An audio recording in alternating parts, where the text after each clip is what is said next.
Assalamualaikum warahmatullahi wabarakatuh. Salam sejahtera bagi kita semua dan salam ekonomi. Selamat berjumpa kembali dalam Ujar, Unpam Mengajar. Sobat Ujar, saya Iman Lubis dari Program Studi Manajemen S1 akan menemani Anda sekalian dalam mempelajari materi pendapatan nasional. Materi ini akan disajikan sampai beberapa video ke depan. Jadi, jangan sampai terlewatkan.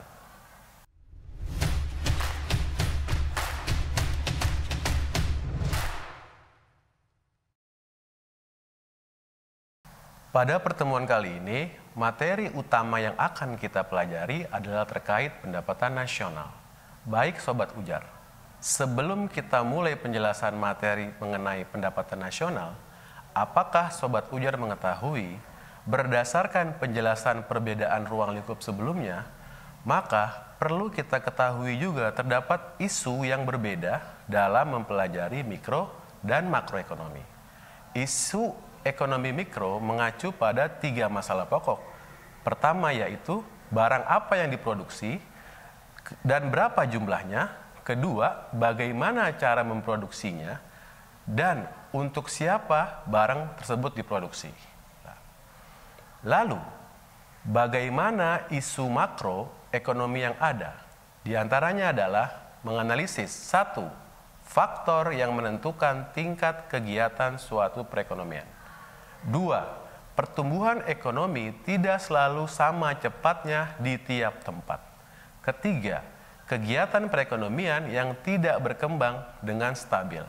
Keempat, pengangguran dan kenaikan harga selalu berlaku dan melihat mengapa setiap negara menghadapi pengangguran. Berdasarkan isu tersebut, bisa disimpulkan masalah makroekonomi utama yang akan selalu dihadapi adalah masalah pertumbuhan ekonomi, masalah ketidakstabilan kegiatan ekonomi, masalah pengangguran, masalah kenaikan harga atau inflasi, dan masalah neraca perdagangan dan neraca pembayaran. Masalah pertumbuhan ekonomi, ada 2 kekuatan yang mendorong terjadinya pertumbuhan ekonomi, yaitu pertumbuhan faktor produksi, baik itu tenaga kerja maupun modal, dan adanya peningkatan efisiensi dalam produksi, karena perkembangan teknologi, transportasi, komunikasi, perbaikan pengetahuan, keterampilan, dan lainnya. Kedua, masalah ketidakstabilan kegiatan ekonomi.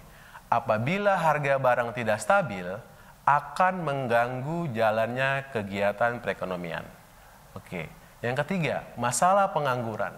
Semakin tingginya pengangguran, maka aktivitas ekonomi akan semakin mengecil, disebabkan berkurangnya pendapatan di masyarakat. Keempat, masalah inflasi.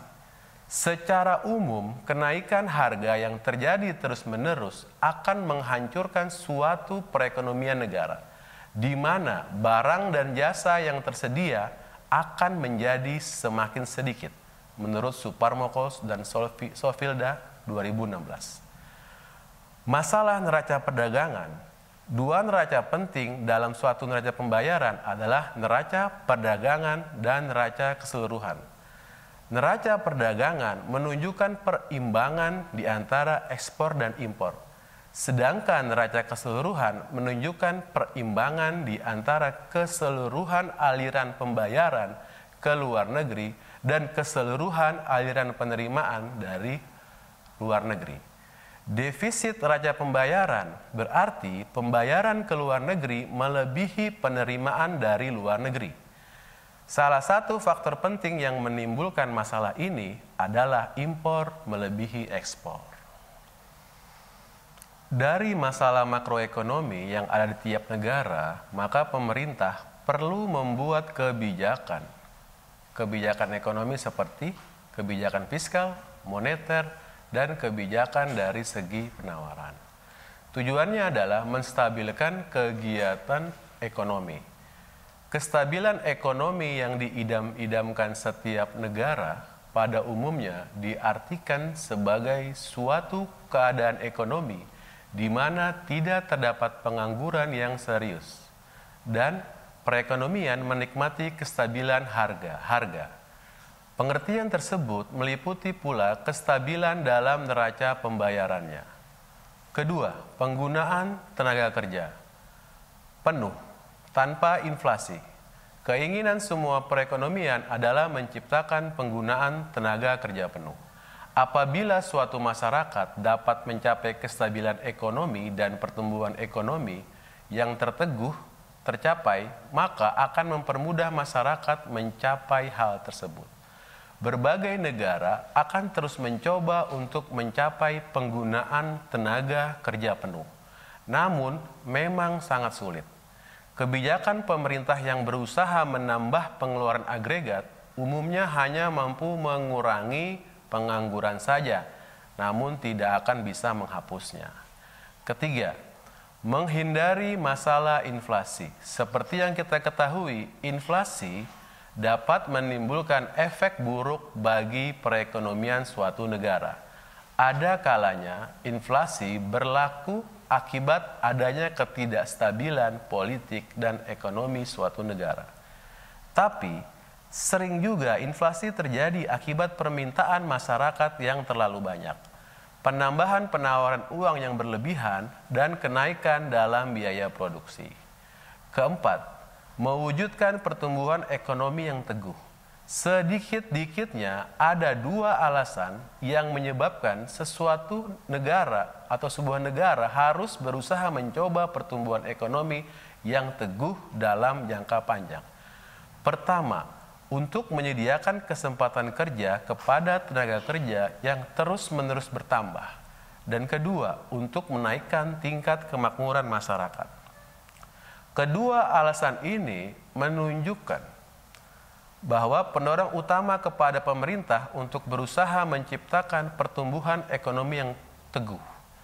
Pertumbuhan ekonomi yang teguh merupakan tujuan dari makroekonomi jangka panjang yang diinginkan oleh beberapa negara dalam mewujudkan kesejahteraan masyarakatnya. Kelima, mengukuhkan neraca pembayaran dan kurs valuta asing.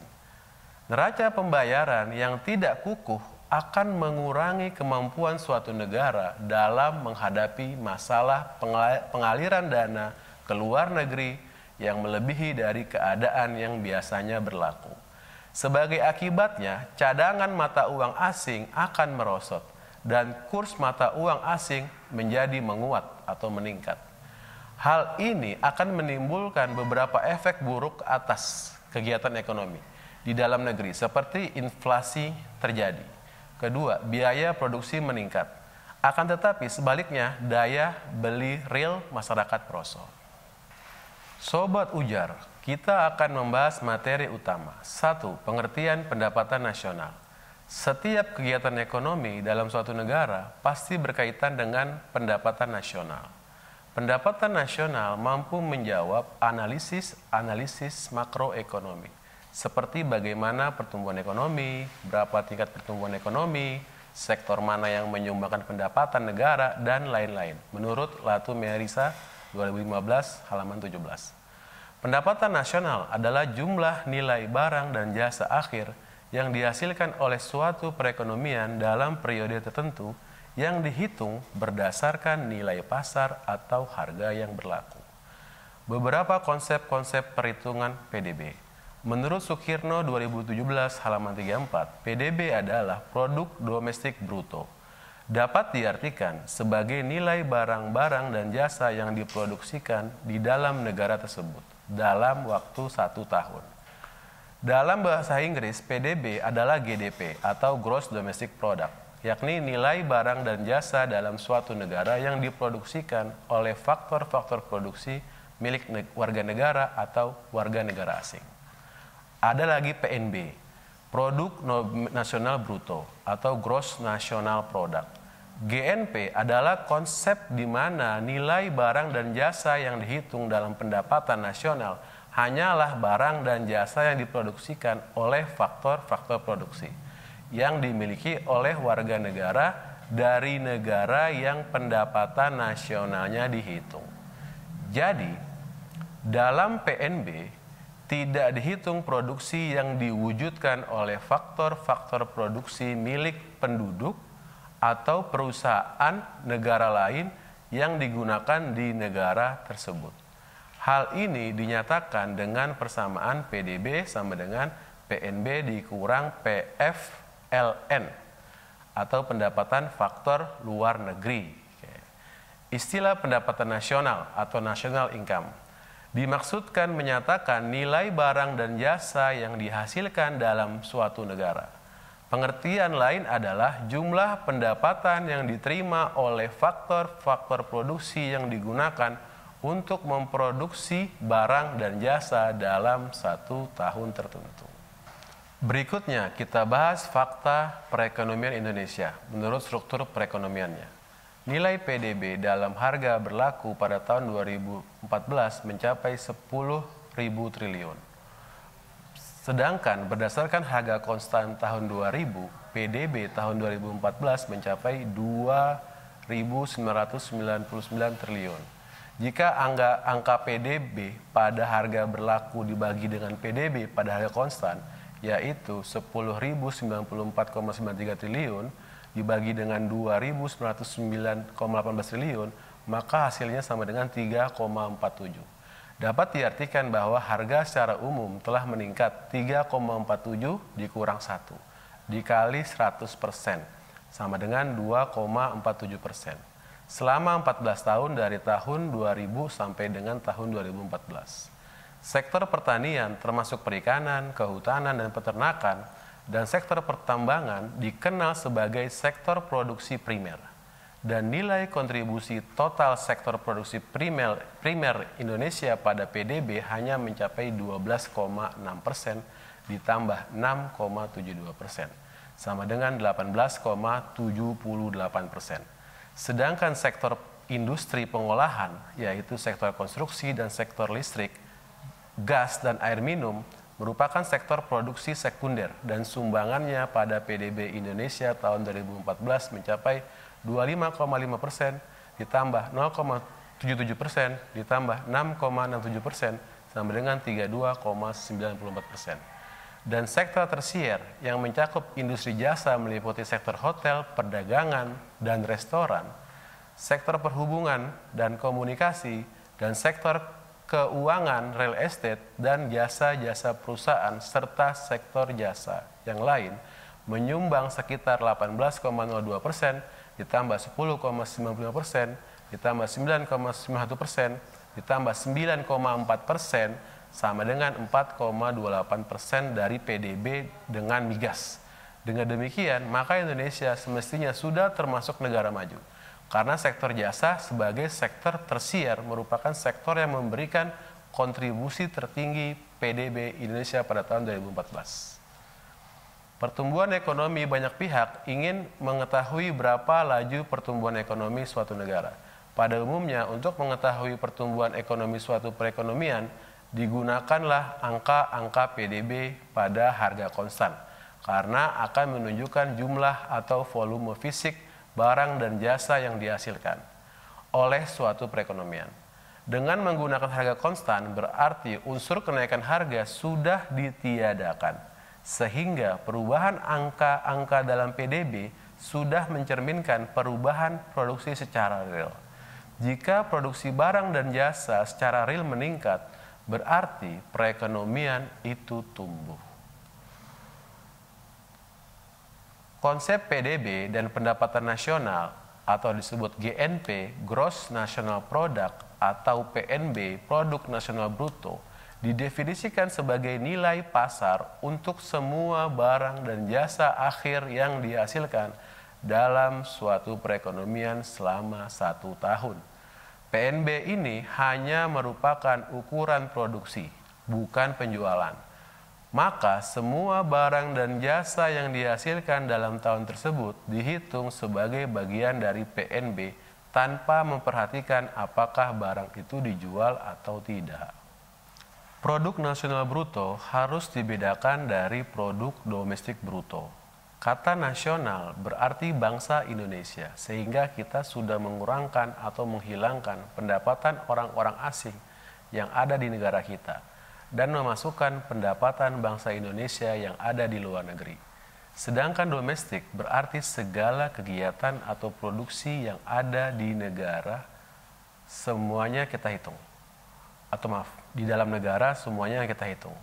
Tidak peduli apakah itu milik atau produk orang asing atau bukan. Sebagai contoh, adalah penanaman modal milik orang asing di Indonesia seperti McDonald, Hoka-Hoka Bento, Hitachi, Daihatsu.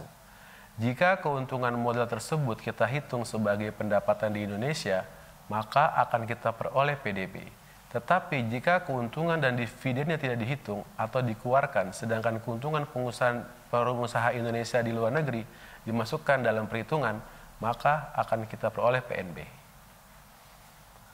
Hal lain yang perlu dibedakan lagi adalah pengertian bruto dan neto. Yang membedakan antara keduanya adalah penyusutan barang modal atau disebut depresiasi. Penyusutan harus diperhitungkan di dalam PNB karena merupakan biaya. Jika penyusutan ini dikurangkan dari PNB, maka akan kita peroleh produk nasional neto atau PNN atau pendapatan nasional. PNB dikurangi dengan penyusutan akan menghasilkan produk nasional neto atau disebut PNN. Selanjutnya PNN dikurangi dengan pembayaran transfer oleh perusahaan dan ditambah dengan subsidi akan menghasilkan pendapatan nasional atau PN. Pendapatan nasional ini sesungguhnya merupakan penjumlahan dari upah gaji, sewa, dan bunga serta laba. Tujuan kita mempelajari PNB, PNN, dan PN tidak lain adalah untuk mengetahui perkembangan atau pertumbuhan ekonomi suatu negara. Jadi, jika kita ingin mengetahui apakah suatu perekonomian tidak berkembang atau tidak, kita dapat melihat salah satu dari ketiga hal di atas, yaitu PNB, PNN, maupun PN. Namun, yang umumnya dipakai sebagai indikator pertumbuhan suatu perekonomian adalah PNB. Penggunaan produk domestik bruto, penggunaan PDB ini dapat dilihat contohnya dalam angka-angka pada di mana tampak bahwa PDB 2014 pada harga konstan tahun 2000 ada sebesar 10.094 triliun.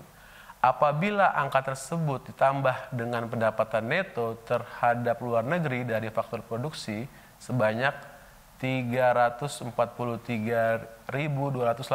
miliar rupiah, kita mendapatkan nilai produk nasional bruto (PNB) sebesar 9,751 triliun. Kemudian dengan dikurangkannya pajak tak langsung sebesar 275.872,69 miliar dan penyusutan barang kapital sebesar 4.746,45 miliar rupiah, kita memperoleh angka pendapatan nasional sebesar 8.971 triliun. Jadi tampak jelas sekarang bahwa permintaan agregat yaitu C tambah I tambah G tambah X kurang M sama dengan nilai Y sebagai produk domestik bruto. Pendapatan nasional. Pendapatan nasional merupakan hasil perhitungan dari PDB dikurangi dengan pendapatan neto terhadap luar negeri, sehingga nilai produk nasional bruto pada tahun 2014 menjadi lebih kecil dibandingkan produk domestik bruto atau PDB, yaitu 10.094.908,90 miliar dikurangi dengan 343.218,93 miliar menghasilkan 9.709,97 miliar atau 9.751 triliun. Untuk menjadi pendapatan nasional atau PN, nilai PNB harus dikurangi dengan nilai pajak tidak langsung dan nilai penyusutan, yaitu 9.751.709,97 miliar didapat dari 275.872,69 miliar ditambah 504.746,45 miliar sama dengan 8.991.090,84 miliar. Inilah nilai-nilai pendapatan nasional Indonesia pada tahun 2014. Berikutnya, kita masuk ke pembahasan mengenai PNB, nominal dan PNB real. Nilai produksi padi merupakan hasil perkalian antara jumlah produksi padi dengan harganya. Apabila dianggap pendapatan atau produksi di suatu negara hanya terdiri dari padi saja, maka produk nasional bruto untuk tahun 2014 sebesar 5 juta rupiah dan untuk tahun 2015 sebesar 15 juta rupiah. Di sini diasumsikan tidak ada biaya produksi atau pendapatan sudah merupakan pendapatan bersih. Sehingga seolah-olah produksi mengalami kenaikan 10 juta rupiah atau sebesar 200%. Namun apabila dilihat peningkatan produksi padi sesungguhnya yaitu dari 100 ton menjadi 200 ton, hanya mengalami kenaikan sebesar 100%. Jadi dapat dikatakan bahwa secara nominal PNB mengalami kenaikan sebesar 200%, tetapi secara real hanya bertambah sebesar 100% saja. Angka kenaikan secara real tersebut sebetulnya dapat dicari tanpa melihat jumlah produksi. Caranya ialah dengan menggunakan nilai atau harga konstan. Dari contoh di atas, PNB tahun 2015 dinilai dengan harga tahun 2014 atau pada harga konstan tahun 2014 dihitung sebagai berikut. Jadi, secara real, produk nasional bruto meningkat dari 5 juta rupiah menjadi 10 juta atau mengalami kenaikan sebesar 100%. PNB tahun 2015 sebesar 15 juta rupiah disebut PNB pada harga yang berlaku. Sedangkan PNB tahun 2015 sebesar 10 juta disebut PNB pada harga konstan tahun 2014 atau PNB real. Penentuan harga konstan tersebut bisa diambil untuk bertahun-tahun yang lain atau tidak harus tahun 2014. Untuk melihat perkembangan dan pertumbuhan suatu perekonomian, maka yang lebih tepat digunakan adalah PNB real. Sebab dalam PNB real ini harga-harga dianggap sama atau konstan. Dengan dihilangkannya pengaruh perubahan harga, maka yang akan tampak adalah perubahan produksinya secara fisik. PNB real pada dasarnya sama dengan PNB nominal dibagi dengan implicit price deflator atau IP. Atau PNB real sama dengan PNB nominal dan IP sama dengan IC.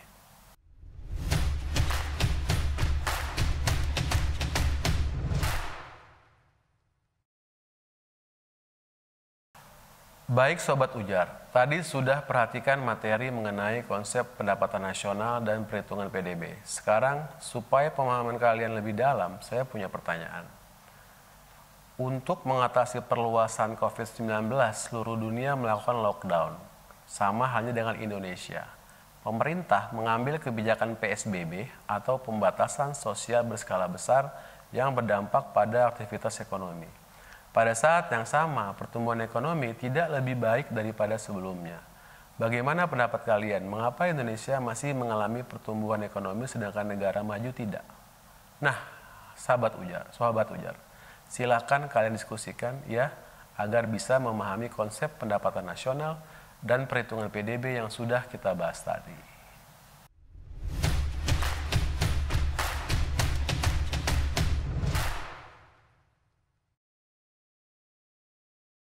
Sobat Ujar, kita sudah berada di penghujung acara. Dari konsep dan perhitungan pendapatan, maka dapat diambilkan kesimpulan. Pertama, pendapatan nasional adalah jumlah nilai barang dan jasa akhir yang dihasilkan oleh suatu perekonomian dalam periode tertentu berdasarkan nilai pasar dan harga yang berlaku. PDB dan PNB memiliki perbedaan yaitu produk nasional bruto atau PNB merupakan PDB dikurangi pendapatan warga negara luar negeri. PNB dikurang penyusutan menjadi produk nasional neto. Produk nasional neto dikurang pajak tidak langsung menjadi pendapatan nasional bersih atau NNI. NNI dikurang laba ditahan, iuran jaminan sosial, dan asuransi ditambah transfer payment menjadi pendapatan perorangan atau PI. PI dikurang pajak langsung menjadi pendapatan disposable. Sektor perekonomian di Indonesia sudah lebih banyak menyumbang perekonomian dari sektor sekunder. Yang keempat, sektor primer di Indonesia adalah pertanian, pertambangan, dan penggalian. Sektor sekunder di Indonesia lainnya adalah industri pengolahan listrik, gas, air bersih, dan bangunan. Sektor tersier adalah perdagangan, hotel, restoran, pengangkutan, komunikasi, keuangan, sewa, jasa perusahaan, dan jasa-jasa lainnya. Pertumbuhan ekonomi tumbuh jika adanya perubahan dalam angka-angka PDB. Jika dilihat dari PDB, dari sisi pengeluaran agregat yang hanya terdiri atas konsumsi dan tabungan, investasi, pengeluaran, pemerintah, dan ekspor dikurangi impor. Nilai produksi padi merupakan hasil perkalian antara jumlah produksi padi dengan harganya. Apabila dianggap pendapatan atau produksi di suatu negara hanya terdiri dari padi saja, maka produk nasional bruto untuk tahun 2014 sebesar 5 juta dan untuk 2015 sebesar 15 juta. Di sini diasumsikan tidak ada biaya produksi atau pendapatan sudah merupakan pendapatan bersih, sehingga seolah-olah produksi mengalami kenaikan 10 juta atau sebesar 200%. Namun, apabila dilihat dari peningkatan produksi padi yang sesungguhnya hanyalah 100% saja, yaitu 100 ton menjadi 200 ton. Dapat dikatakan bahwa secara nominal, PNB mengalami kenaikan sebesar 200%, tetapi secara real hanya bertambah sebesar 100%. Angka kenaikan secara real tersebut sebetulnya dapat dicari tanpa melihat jumlah produksi. Caranya ialah dengan menggunakan nilai atau harga konstan. Produk domestik bruto biasanya dipakai hanya untuk mengetahui tingkat kesejahteraan suatu bangsa. Demikian pula produk nasional bruto atau pendapatan nasional juga dapat dilihat sebagai alat alat pengukur kesejahteraan suatu bangsa. Namun ini bukan merupakan suatu hal yang paling sempurna, sebab sesungguhnya banyak sekali kegiatan yang sifatnya tidak legal atau tidak sah, dan juga ada kegiatan-kegiatan yang tidak dilaporkan, seperti masalah pajak, sehingga angka-angka yang dihasilkan merupakan suatu perkiraan kasar. Hal-hal seperti ini tidak dimasukkan dalam perhitungan pendapatan nasional, sehingga hal yang tidak legal dan yang tidak dilaporkan terpaksa tidak muncul dalam perhitungan pendapatan nasional. Oleh karena itu, sesungguhnya perkiraan nilai PDB dan pendapatan nasional bruto seringkali terlalu rendah atau disebut underestimate. Sobat Ujar, sekian materi dari saya. Sampai bertemu kembali di episode berikutnya. Tetap semangat. Assalamualaikum warahmatullahi wabarakatuh. Salam Ujar, salam ekonomi.